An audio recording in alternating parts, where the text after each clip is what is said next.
Hi everyone, this is Kelly from The Truth in Story, and today is day 15, I believe, so we are hitting almost, we're pretty much on the halfway point, 31 days in March, and we have the Stork and the Dog today.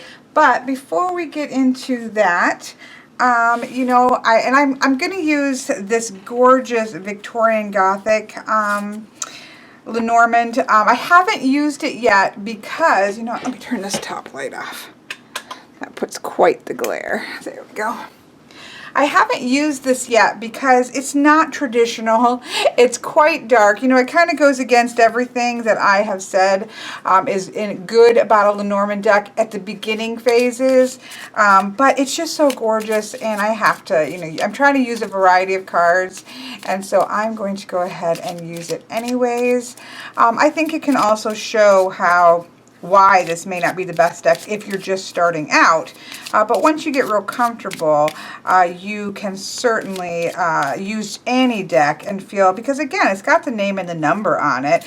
So right there, you've already got a heads up. Now, generally, when I'm going to be using this one, it's going to be in a 9-card with Bohemian Gothic Tarot. And probably the Vintage Wisdom. And look, this gorgeous zipper case. I just adore this. Adore this. So I'm fine with it, but we're going to put it out in a grand tableau because the tip today is going to be a timing tip. I'm trying to give tips every day here. I'm going to start talking about the playing card inserts probably tomorrow because I wanted to use this deck today and it doesn't have playing cards inserts. So I am going to show you a timing table. Now, a lot of people do ask me about timing when I'm, somebody's getting a grand tableau from me. I'm just going to put these stones away there. When they're asking for a grand tableau, a lot of time people ask about timing. So I'm going to, kind of say the few things that I will have to say about timing. Number one, I don't believe in a fixed future. And so because of that, the future is always in flux. I firmly believe that any reading that I do for somebody is to help them work through and clarify the direction that they want to go in so that they can start taking control of their own path and making choices and decisions that move them in the direction that they want to go. If they don't like what they're seeing in the cards, then it's their responsibility to make choices and decisions that start to shift them away from the path that they're seeing. So my role for myself, this is just personal, for me personally, my role as the reader is to help them work through, to provide clarifying on situations, to provide sort of a third-party view stepped away from the situation, and to kind of help them see how things are, see how things may be affected from the past, see how things may be moving forward so that they can take the direction they want to go in. I personally, as a reader, do not do anything that removes the power from the people that I'm reading for, and that's very important to me. So future casting, which is what I think of it more so than fortune telling, but future casting, because it's more like forecasting the future. You're taking a set of variables and you're getting a glimpse of where things are going, and that for me is not fixed because choices and decisions. And then when you get into relationships, you have two people whose choices and decisions, all small ones, big ones, create a future that's constantly in flux. But we can see bigger patterns. We can see energies around things. And again, this is going to help for moving forward. So that's how I believe, that's what I feel about the future in general. I believe that for me, the idea of a grand tableau looking forward caps out at about 3 months. I know that some people do 6 months, some people do year spreads. I will do year heads, almost like a year head tarot reading with Lenormand, but again, I'm looking a lot more at larger energies than I am at really specific things. But in terms of specific things, I definitely see a cap out at 3 months, and at that I think is actually pushing. I think things start to fall off. But it is a question that people ask, and everybody comes at reading Lenormand from different viewpoints of timing, different future viewpoints of how to look at the future and how not to, or to look in the future and or how not to, depending on their own understanding of the future and what they choose to do with their reading. So I do like to provide timing things, and when people ask me, I give them that same explanation, and I say I'm perfectly happy to do a timing spread, but just understand this is about what I think about it. I think it's good for general energy, but I think I read a couple different interviews. I want to say one was with Mary Greer and some bigger name people about the future, looking at how far into the future, and they all said pretty much the same thing, that you're looking at about a 25% success rate if you're doing good, just in terms of really pinpointing time. So you have to take all that with a grain of salt and kind of look at a general, you might look in the season, you might look in, there's ways to look at it. However, there is a lot of timing that is built into, as I throw the cards around, there's a lot of timing that is built into Lenormand, both in the individual cards, as well as then that transfers into the houses themselves. So if I'm looking for somebody who really wants some timing, it's like, okay, the most successful way of looking at timing in my own personal experience is with a timing board, laying down a timing tableau. Now, I first read this not in the complete Lenormand, because I had it before I got that book. I want to say it was in the Caitlin Matthews Enchanted Lenormand. It came with a little book. It's also in the complete Lenormand, but I first read of it in that deck pack. And what you do with that is, let's say you've done your whole tableau, you've done what, or you're an 8-card, 9-card, whatever you've done, but you want to ask a specific timing about something that's come up. So you're going to lay the tableau out, but you're not going to read it. You're not going to look at any of the cards except for the significator card and the topic card for whatever you're looking at. That's the only thing you're looking at.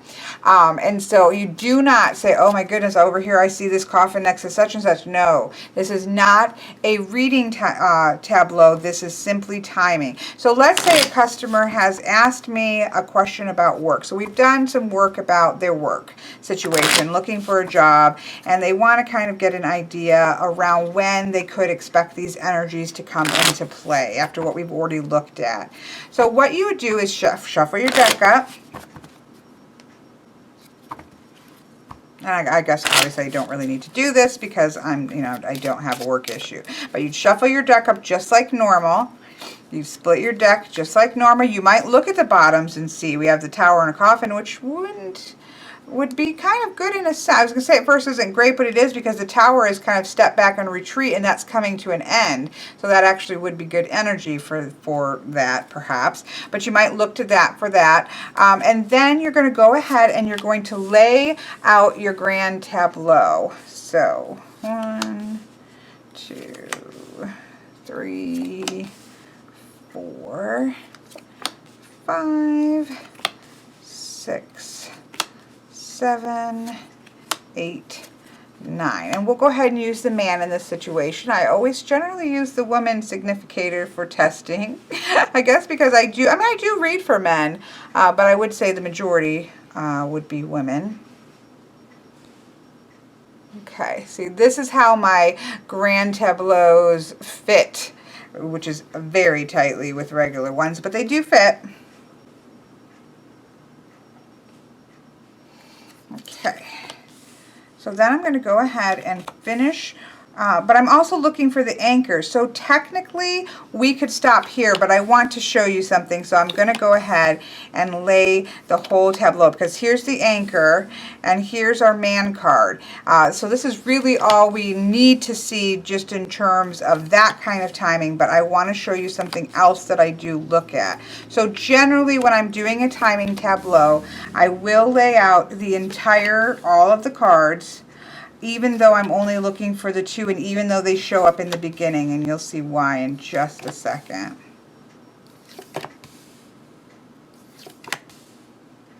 I'm sorry, I know I'm going about this neatly when I don't need to, but it is just, it's just the way the cookies crumble.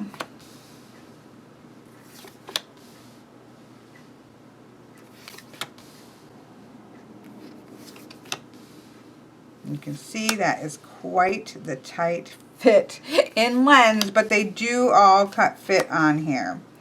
Okay, so here's my handy dandy knitting needle, which works beautifully as a pointer. So the first thing we're going to do is, now again, this is in the Complete Lenormand, which I have right here. It's also in the Enchanted Lenormand. And we have a list of the cards, which is basically the house, not so much the card itself. It is the house that it falls in, and then whether it's near or far. And how we determine if it's near or far is if it's 1 to 2 away from the significator, it's considered near.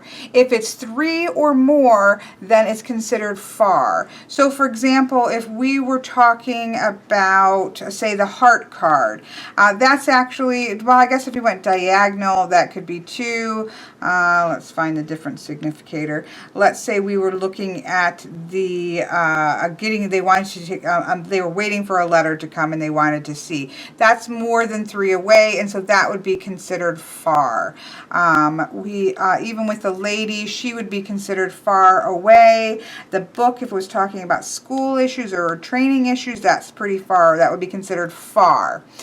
So what you're doing with this, first off, is you're finding the significator and looking at the house he's in. Now, either you might have a spread out there underneath it so you could check if you put out a spread cloth, or just do as I do. I'm always digging for my books because I keep moving everything around. You could just draw one out on a piece of paper so that you can just, reference it if you forget what it is. So here we have him, 1, 2, 3, 4, 5, 1, 2, 3, 4, 5. He's in the house of the tree. And so first I might look at that and say, okay, he's in the house of the, I think my battery might have finally died. I cannot find, I'm going to have to pick up a new cord because I looked today all over my house and I cannot find a cord. Luckily, I have the Enchanted Lenormand Oracle. Now, I think that this set was worth it just for this little compact book. I quite love this. I don't use the cards that often, but I use this book a lot. So I do quite love this. So let's see, let me find it in here. Okay, here's the timing houses. So if we look to the tree, and here to be near, so this is pretty close. When we're in the tree, he's in the tree. I don't generally look for timing in, this is traditional, she says look here also. But for the most part, what you're doing is looking for the event. So here we have him, and here we have the anchor. Now, if we look in our houses, again, if you're new to houses, don't fret over finding houses. Just draw this out. And if you do your grand tableaus this way, just draw this out for yourself to reference. Okay, reference material is just very handy so we don't stress. So we can see that the anchor is in the house of the ship, but it's 2 away, so that's considered near. And so then when I look to my list, and you can find these lists online too. I will see if I can find a link to it because I saw this somewhere else as well. So we would then go to the ship card, and if it's near, then it's going to occur within months. If it's far, it's just not happening yet, and we don't have any timing on that. But because it's near, it's going to happen within months. Now, sometimes then what I'll do is say, and that's all we're doing. That's all we're doing with this. This is just for timing. Locate your significator card. Locate the card that that is your topic card about what you're talking about. Is it 1 to 2, or is it over 2? If it's 1 to 2, it's near. If it's more than 2, it's far. And then see what house the significator's in. We're not looking what the anchor says because we're looking for the anchor. We're looking for the house that it's in, and this is the house of the ship. then we're done, okay? We know in a few months. Let's just pick another one just so we can see. Let's say that they are looking for romance. So here we have the heart card. And if we look at our guidebook, a little guide thing again, okay? So we have the heart is in the house of the mountain.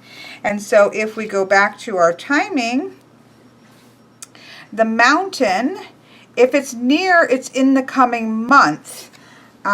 Which if you go diagonally, it's 2 away. If you're going to go by whole things, then you would consider it far. That's something you have to decide for yourself, how you might see that. But if we're looking for, oh wait, we're looking at the heart, so sorry. If it's near, it's in October. If it's far, it's subject to change. We don't have enough information. It's too far away to tell. So let's say this person is saying, look, I'm in a state of really depression and I want to figure out when the clouds are going to part. I might look to the sun card. How long is that going to take? Well, let's see here. And generally this is more specific about work or marriages or selling a house, those kinds of questions. When's this going to happen? And so we have the sun in the house of the coffin, and it is 3 cards away, so it's far. So we would look to the coffin and see that far is going to be sooner than you'd like. So that would tell us that sooner is coming. So happiness is coming sooner. Generally, that's not a question that people ask timing over. Sometimes there's decisions to be made, and so people like to see, okay, when is that going to be coming up? It will come up in a grand tableau, but we don't have a really good idea on timing. And so we'll look at that. A lot of times it's the work card. A lot of times it is the heart card. A lot of times it might be the significant other, just because, you know, if there's problems with in a relationship. Sometimes they were looking to travel and how long is that going to be. Those kinds of more specific things rather than when is happiness going to come. But it can be that way. Moon, if they're going to start a new business, when's a good time to start a new business, you know, that kind of stuff. So that's what you would do. Now, the other thing that I do to just help to narrow things down. Now, these 4 cards in the middle are like the 4 cards that are along the bottom of an 8x4. So I don't really count these, and so I pull these out of the way. Okay, and then if I split these up a little bit, you can see we have 4 sectors. This is what I do even for like year ahead kinds of things. And so here we would have January, February, and March. So this is my winter, spring, April, May, and June, July, August, September, October, November, and December. And so that can sometimes get a seasonal idea of when things might be coming. It depends on what season you're in, whether that's near or far, obviously, depending on what time of year you're doing the reading in. But that's just kind of a quick way, and that's all you do. You do not read any of the cards, any of the other cards that are laid down. You're not paying attention to. You're only paying attention to the seasons, or to this timing aspect. Now, the other thing that you could do, but that's a little, no, you really couldn't. No, I was going to say, there's a seasonal spread that I quite like that is, you know, like a 12 season thing, which I'll do that in a different tip. But you couldn't use that in terms of timing because you don't know if the thing would show, the topic would show up or not. So that's how I do timing. Again, it's always with a discussion with the client about what I feel about timing and how accurate I find it to be. That's the most information that what I've consistently been able to get. Any kind of helpful information has been doing it in that way. And so I know that there's probably other ways to do timing. That's just, in my own experience, what is the only kind of timing thing that I do. So there we have that. So now let's take, this is not the greatest to look at the cards, but let's see what cards we're looking at.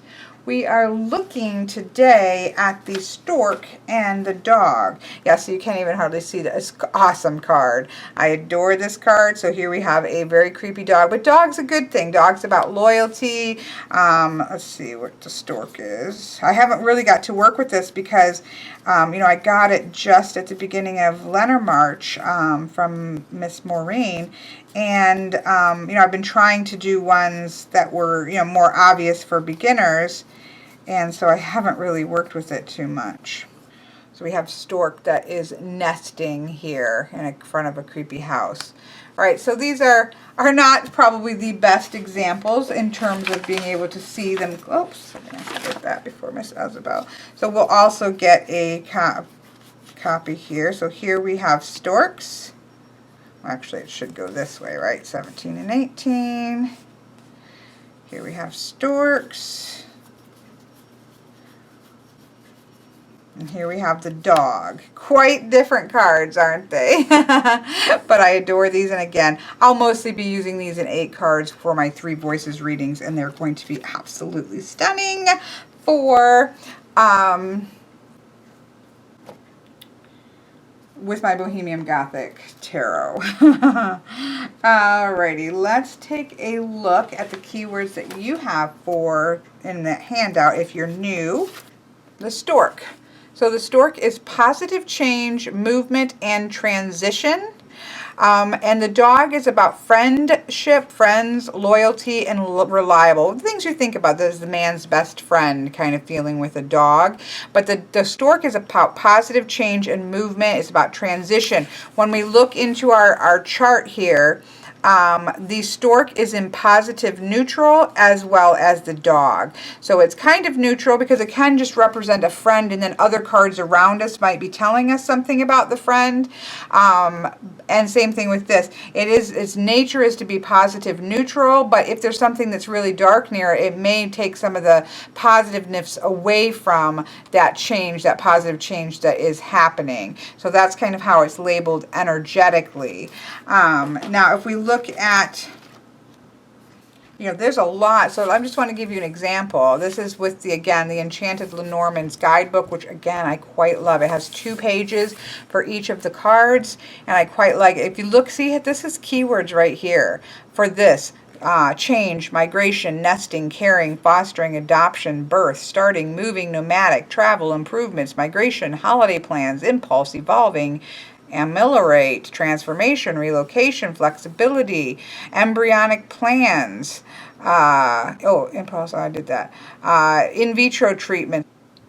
I have to say that I really haven't thought about it, I guess, as in vitro fertilization treatment. But anyways, you can see there's a lot of keywords. But when you get at the beginning, you really do need to think about just your key ones. And that's why in this particular month, for my own channel, now other channels are doing other things, so check out other channels. But for my own channel, I'm trying to really stay with some basic keywords so that you could just get a key understanding of the cards and start to work with it in that way without there being a ton of keywords out there kind of messing your brain up. So we have positive change, and we have a friend. So we have a positive change in what? In a friendship. So there may be some positive changes coming to a friendship.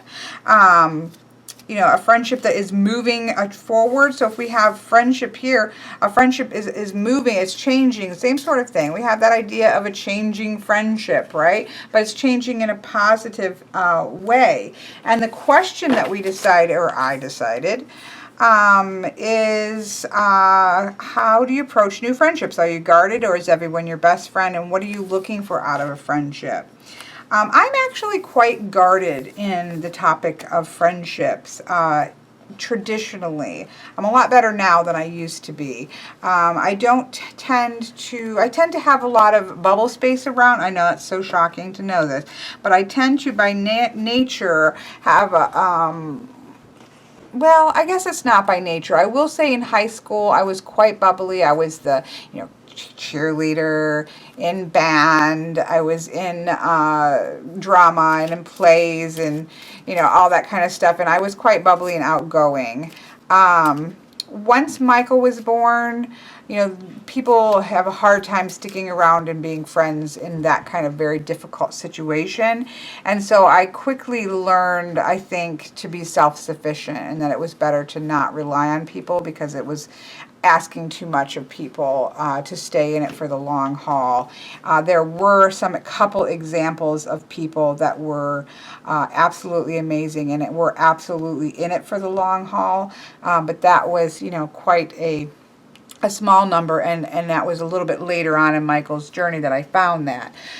But so I became pretty guarded, and I think a little bit cynical, and a little bit not, every relationship, in my opinion, takes energy. In order to maintain a relationship, you have to put energy into it, and I really didn't have a lot of excess energy to put into something outside of what I needed to deal with anyways. So I think I pretty much viewed friendships for a long time as, just tiring. And again, I had some examples later on of some fantastic friends that definitely helped to get me through the whole situation, and who were in it for the long haul and were there, day after day after day, surgery after surgery, hospital stay after hospital stay, will show up for me and for Michael and for Katie, and, just for the family in a powerful way. But that was a fairly small number compared to what's out there. And so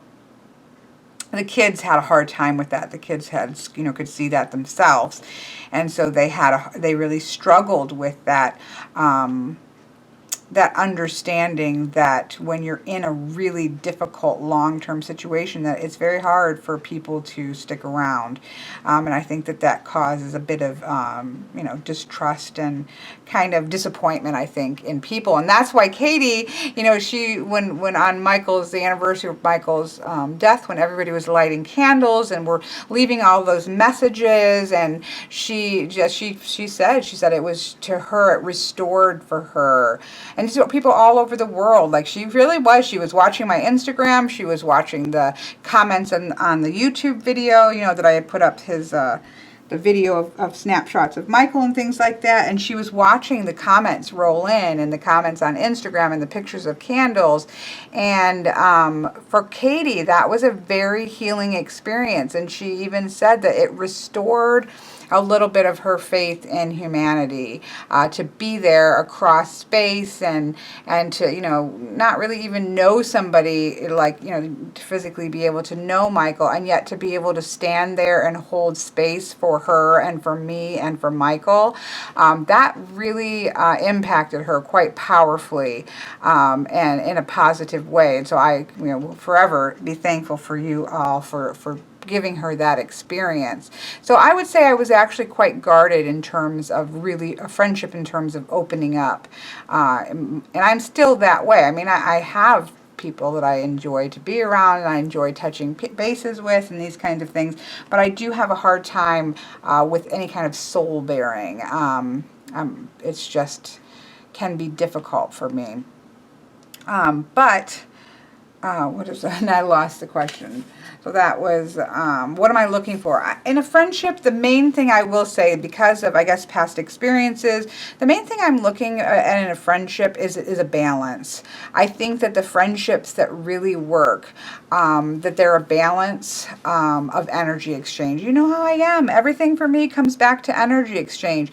If you're in a friendship and you're giving and you're giving and you're giving and you're giving and you're not receiving anything back, it becomes very, very difficult to maintain that. And which is why I couldn't be entirely bitter to a lot of friendships that were lost in the early stages of Michael. These are high school friends. These are, friends that were, from all the way through high school, junior high and high school. They just weren't equipped, I don't think, to deal with the kind of situation that I was thrust in at a young age.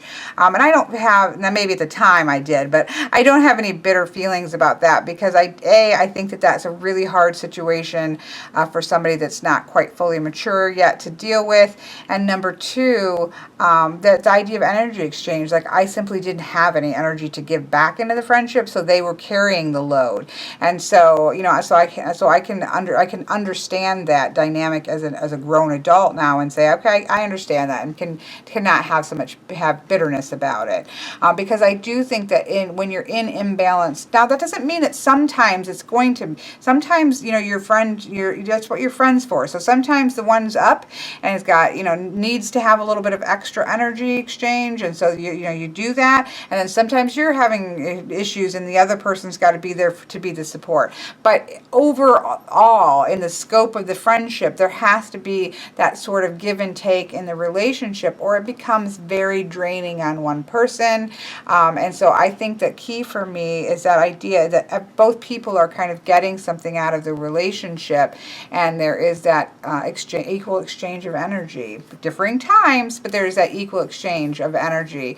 I think is very important, and an openness and a respect, to be able to have that sort of respect for somebody, even if you don't, I have very good friends who is a very strong Christian, and she was one of the people that did stick around with Michael from, as soon as she knew them, 15 years ago or so, and has very strong religious beliefs, Christian religious beliefs, different than my own.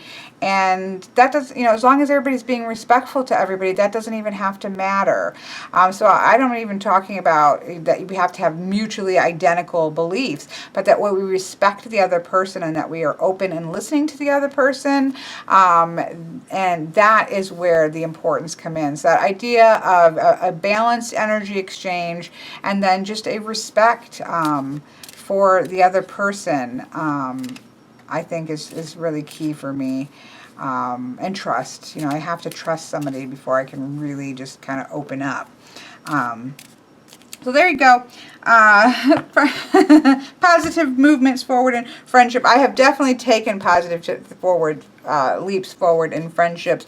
I've met some amazing people on YouTube, which is wonderful, that have become not only acquaintances but also friends.